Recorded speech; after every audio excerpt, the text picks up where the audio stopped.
हम जानते हैं मृत्यु स्वाभाविक है। हम में से हर एक लोग अपने जीवन में कभी ना कभी दुख और दर्द का अनुभव किया है। बहुत सारे लोग ऐसे हैं जो मृत्यु का नाम सुनते ही डर जाते हैं।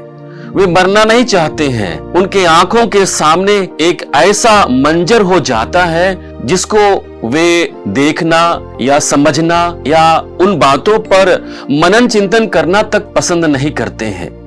और उन्हीं लोगों को समझाने के लिए यहाँ पर प्रज्ञा ग्रंथ के रचयिता बड़े स्पष्ट शब्दों में कहते हैं, धर्मियों की आत्माएं ईश्वर के हाथ में हैं, उन्हें कभी कोई कष्ट नहीं होगा।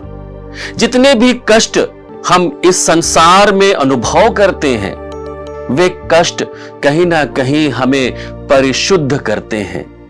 वे हमें शुद्धता की ओर लेकर के आगे बढ़ते हैं, ताकि हम ईश्वरीय प्रेम को, ईश्वरीय अनुग्रह को, ईश्वरीय क्षमा को अपने जीवन में अनुभव कर सके।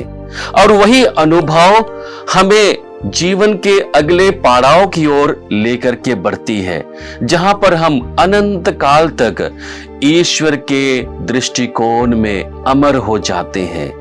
हम यूहन्ना रचित सुसमाचार अध्याय 11 वाक्य संख्या 25 और 26 में पढ़ते हैं, जहां पर प्रभु स्वयं कहते हैं, पुनरुत्थान और जीवन मैं हूं, जो मुझ में विश्वास करता है वह मरने पर भी जीवित रहेगा, और जो मुझ में विश्वास करते हुए जीता है वह कभी नहीं मरेगा।